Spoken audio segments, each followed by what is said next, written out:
air yang terkena najis itu adalah tidak bisa digunakan. Nah, pemahaman masyarakat tentang air mustakmal, jadi tadi poinnya air musamas tetap bisa digunakan ya, nggak apa-apa walaupun itu hangat atau panas, agak panas.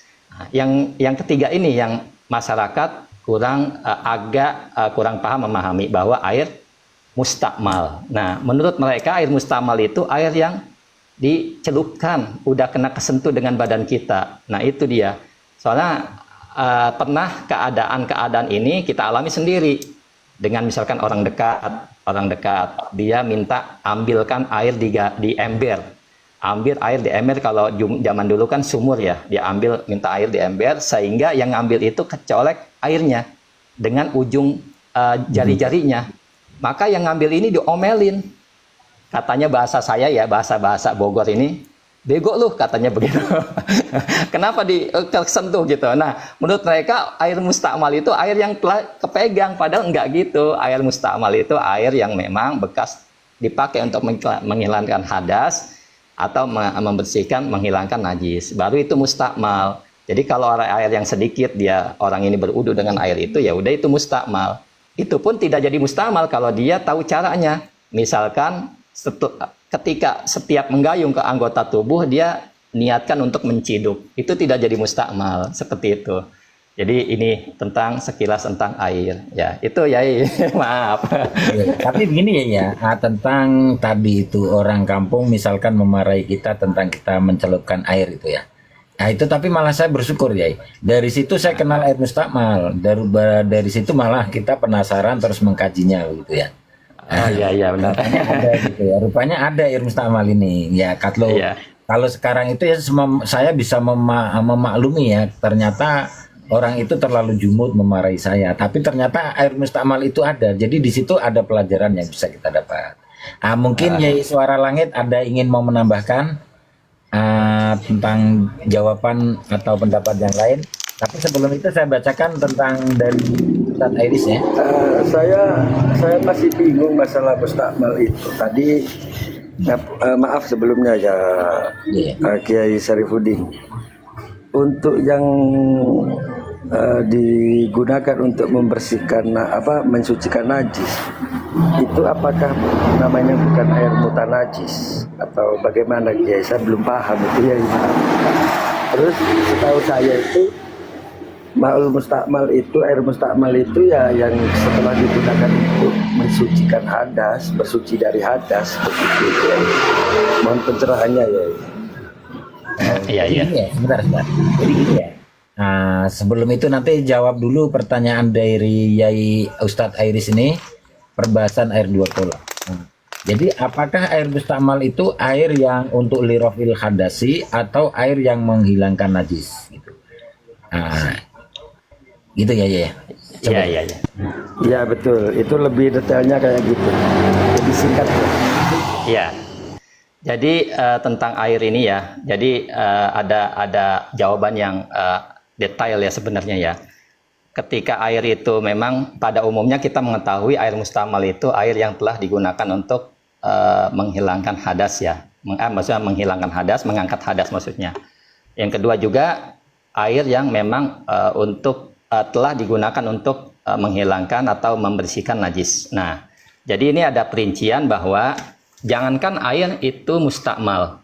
Ketika air yang memang kita gunakan untuk menghilangkan najis, ya, air yang sedikit yang kita gunakan untuk menghilangkan najis. Kalau memang di air itu ada zatnya, itu memang air najis, ya, air najis. Hanya saja misalkan najis itu kan ada dua bentuknya, najis hukmiyah dan najis ainiyah. Kalau najis ainiyah tentunya memang air itu jadi najis. Jadi misalkan ada teh kotok ya, kita bersihkan nama air ya airnya berubah jadi hitam ya tentunya air najis. Tapi kalau tinggal najis hukmiyah, nah ini ulama mendefinisikan lagi atau menerangkan lagi bahwa ketika najis hukmiyah ini ada perincian lagi. Nah, jadi air itu tentunya tidak disebut dengan air najis, dilihat dulu. Apalagi airnya dikumpulkan. Air yang mutanajis, ya kan kurang dari 2 kula dikumpulkan dengan air mutanajis yang lainnya dan menjadi 2 kula, itu menjadi air mutlak lagi. Apalagi air mustakmal seperti itu. Jadi detailnya di sini adalah dilihat dulu airnya berubah atau tidak. Kalau dia memang berubah, hitam rasanya nggak enak, busuk dan sebagainya, tentunya memang air itu menjadi najis. Air itu menjadi najis. Tetapi kalau misalkan cipratan, misalkan air pipis saja, kita gunakan air mutlak itu untuk membersihkan pipis itu, sehingga jatuh ke bawah, itu belum disebut air yang mutan najis. Bisa jadi itu air mustakmal, air yang telah digunakan untuk membersihkan najis. Itu sih hemat saya ya, hemat kami yang fakir dan hakir ini. Suara lagi. Maaf ya. Nah, gini Kalau air itu sedikit dan digunakan untuk membersihkan najis, walaupun najis itu sedikit dan tidak mempengaruhi sifat air, itu kan sudah tergolong mutan najis, Kiai. Ya seperti dengan bilang tadi itu. Dan itu bukan ma'ul mustakmal, dan ketika air mutan najis sedikit dikumpulkan menjadi 2 kulah, itu tetap kategorinya itu mutan najis sebelum ada air mutlak yang mencampurinya. Tapi kalau ma'ul mustakmal yang digunakan untuk bersuci menghilangkan hadas, ketika terkumpul menjadi 2 kulah, itu otomatis menjadi ma'ul mutlak. Itu sepemahaman saya, Kiai. Maaf Kiai, mungkin ada yang terlewat dari saya mungkin. Tak baca lagi Kiai, maaf Kiai. Iya, saya juga minta maaf. Saya nanti lihat di Fathul Mu'in ya, kayaknya saya belum lama baca itu, nanti dilihat-lihat lagi. Kayaknya ada pembahasan seperti itu memang, ketika air najis pun, mutan najis ya, najis mah jelas nggak bisa dipakai. Ini mutan najis ketika dikumpulkan, dia menjadi 2 kula atau lebih, tetapi tidak berubah. Maksudnya berubah jadi bersih lagi gitu, jadi tidak kotor dan sebagainya, maka itu menjadi airnya mutlak lagi, airnya bisa digunakan lagi. Seperti yang saya pernah baca juga bahwa ketika ada sumur ya, sumur itu airnya sedikit, kejatuhan najis, tikus misalkan, bau, nah bau ya, bau, dan itu bisa menjadi bersih kembali tatkala memang ya kita diamkan saja. Tetapi diamnya di sini dia menjadi tidak bau lagi, nah, maka itu kita bisa gunakan. Nah, jadi saya mohon maaf ketika pembahasan saya kurang tepat, nanti akan saya lihat lagi di dalam Fathul Mu'in yang bab awal itu. Jadi itu sih sementara jawaban kami. Nah, siap. Ya gini ya. Tadi di bawah itu ada yang minta penerangan tentang air 2 kolah ya.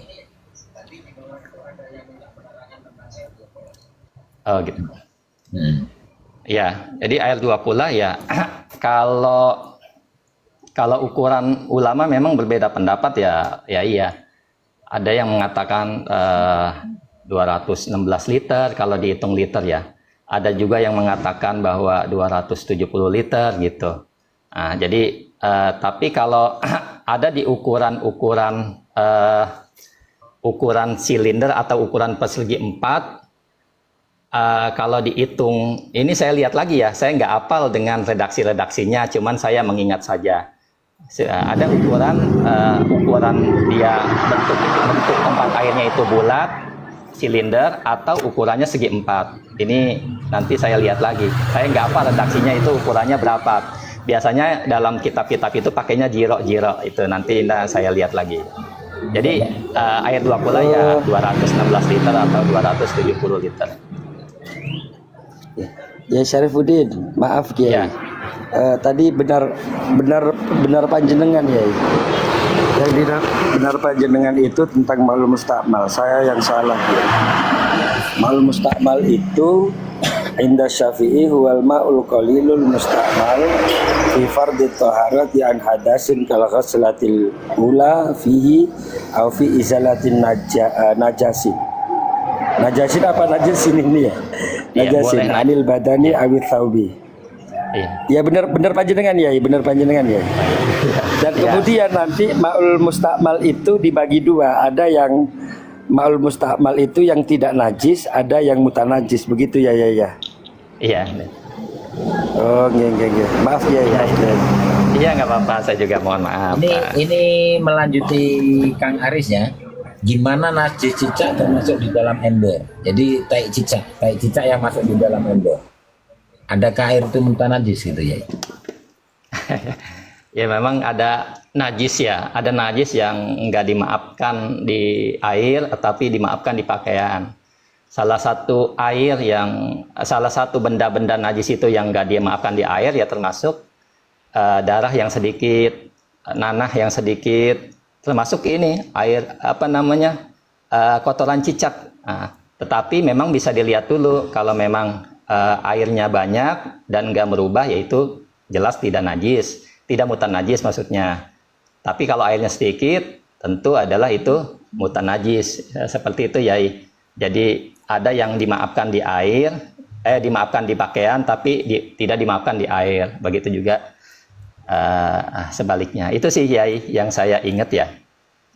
Terus sambung ya, kalau misalkan kita sedang sholat ini, cicak jatuh di baju kita ya, tai cicak. Iya. Nah, kalau di dalam Fathul Qorib itu ketika ada sesuatu yang jatuh ke badan dan kering, segera diguprak digituin biar jatuh dia dan tidak apa-apa. Tetapi kalau basah, ya nya itu basah, tentunya kita batal sholatnya karena memang udah ada najis di badan kita, seperti itu Yai. Siap. Terima kasih. Ustadz Aris, bisa dimengerti Ustadz Aris?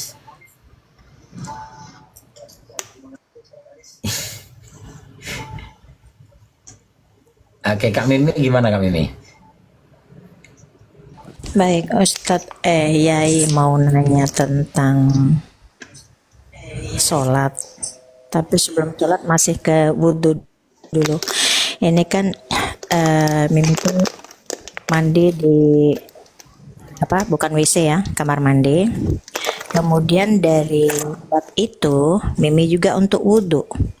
Karena baknya itu nggak tinggi, jadi sepinggang. Jadi kalau mandi itu kan ada yang masuk lagi ke bak itu. Kemudian untuk wudhu itu gimana itu ya? Oh gitu. Ya. Ya baik. Jadi kalau mandi ya airnya suka ada yang kayak nyiprat lagi ya. Kayak seperti itu ya. Airnya suka ada yang nyiprat lagi ya. Oh gitu. Jadi kalau masalah ya.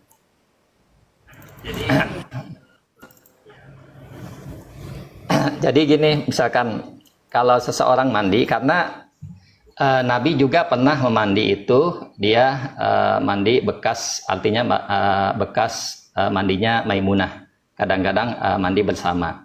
Nah, cipratan itu ya tentunya tidak menjadi masalah untuk kita gunakan lagi gitu ya.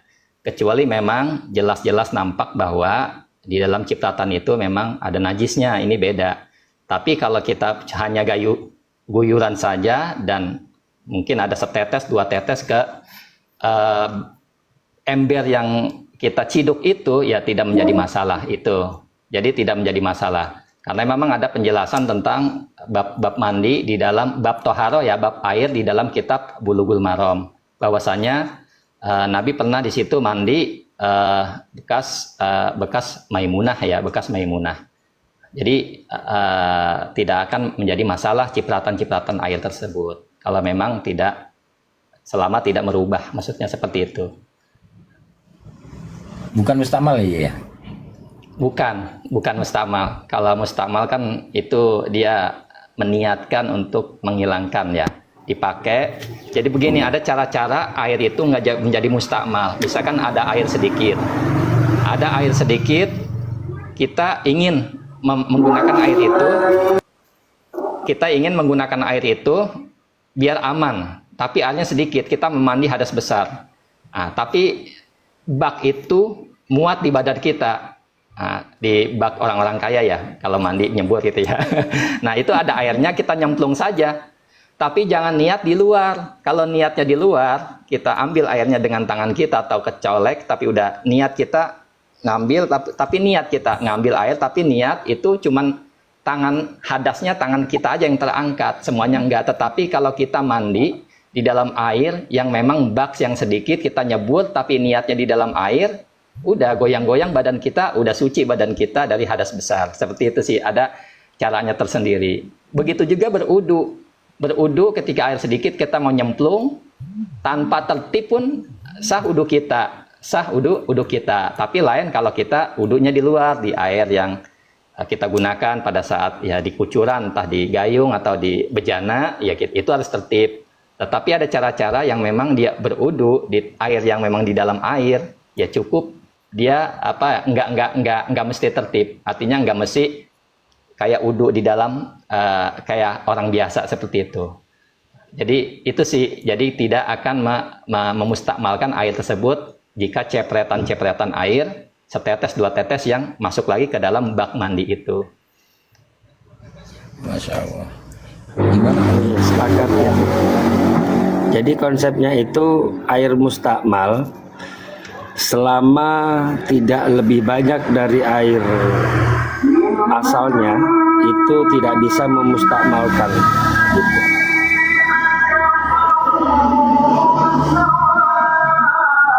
Insya Allah seperti itu.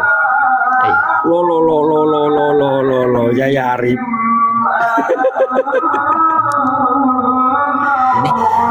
Ini juga masail begini. Jadi Ini lagi bahas masail beliau, masalah nasab itu. suara langit ini sebenarnya dia semua nih, Yai. Tidak, bukan. Itu Yai siapa? Yai Arif tadi itu bahas masalah nasab kalau nggak salah itu. Siapa? Itu di Madura, lagi sejawa Madura itu insya Allah itu bahas masalah nasab. Ini ya suara langit. Kita ini sebenarnya sedang latihan. Sedang latihan kan. Sekarang ini tertarik untuk mengembangkan dakwah di media. Nah, saya mendukungnya karena apa? Ketika media dakwah ini tidak kita isi seperti ini, maka akan diisi oleh yang lainnya. Jadi saya menarik beliau untuk mengisi semua platform media sosial ini untuk diisi ya mungkin entah apa-apa yang bermanfaat bagi umat. Seperti itu ya, Kang. Ya, betul dan betul nih, harus ada pemantiknya. Ya. Dalam artian pemantik itu kayak gini, mukobalah yang menjadi taukid itu harus ada. Contoh misalnya jenengan atau saya atau kawan-kawan yang lain itu di bawah tadi untuk menegaskan ma'ul musammas, ada misalnya ada materi yang kurang, misalnya penjelasannya ada yang kurang. Nah itu kita bisa menanyakan lewat bertanya, jangan lewat menambahi materi. Kalau lewat menambahi materi itu nanti acara gak kondusif. Tapi kalau kita bertanya, contoh kayak saya tadi ya, tanya gini. Nah itu namanya kondusif. Tetap tanya jawab. Nanti yang menjelaskan tetap ya syarif. Harusnya seperti itu. Ya karena ini gini, sebenarnya itu begini. Ini sebenarnya percobaan yang kedua. Percobaan yang kedua. Jadi ya Syarifudin dibuat kelinci percobaan sama ya Sang Surya. Ya, kita itu harus menguji keyakinan kita di depan kamera kan seperti apa gitu ya. Jadi kalau misalkan nanti ya Syarif itu biasa dan itu kita teruskan gitu. Jadi bukan kita harus diteruskan. Dan ini loh, ini anu ya, apa namanya usul. Misalnya waktunya memang longgar ya Syarifudin dan Yai Sang Surya ini longgar waktunya. Sebelum proses tanya jawab, ya tadarus sedikit sejam atau ya sejam lah, ibaratnya habis Isya jam 7 atau setengah 7 sampai jam 8 atau sampai jam 9 itu tadarus. Setelah itu baca kitab sedikit diterangkan 15 menit satu pasal gitu atau satu bab, terus kemudian proses tanya jawab bebas atau sesuai tema atau di luar tema, itu bagus itu. Nah, Siap, siap, siap, siap. soalnya Ini baru percobaan ini. Tengok nanti hasil editan. soalnya itu yang enggak, ini soalnya yang saya lakukan, satu di aplikasi sebelah, yang kedua di TikTok itu sama akun dakwah fisabilillah. Tak kasih masukan seperti itu mau gitu. Dan alhamdulillah berjalan baik gitu. Banyak yang suka. Misalkan Yai Syarif sudah TB, kita angkat ke malam. Kalau siang ini kan mungkin mepet sekali ya. Tapi saya kalau selepas asar itu sebenarnya sudah bebas. Cuman kalau malam saya ada kerja, kecuali malam Sabtu dengan malam Minggu dengan malam Ahad. Nah itu saya libur. Mungkin kalau Yai Syarif mau menarik ke situ biar Bedanya malam Minggu sama malam Ahad apa ya Surya? malam Ahad dengan malam Isnin. Malam Ahad dengan malam Isnin. Itu pun kalau nggak ada pembahasan tentang Wahabi ya. Kalau ada Wahabi mungkin saya ke sana dulu. Sukanya loh, sukanya. Oke, Yai Syarif kita akhiri dulu ya. Pak Mimin Iya, iya. tutup dulu ya. Karena ini Iya, masih iya. berpegang ya. Monggo ditutup kafe. Ya. Oke. Ya, alhamdulillahirabbil alamin.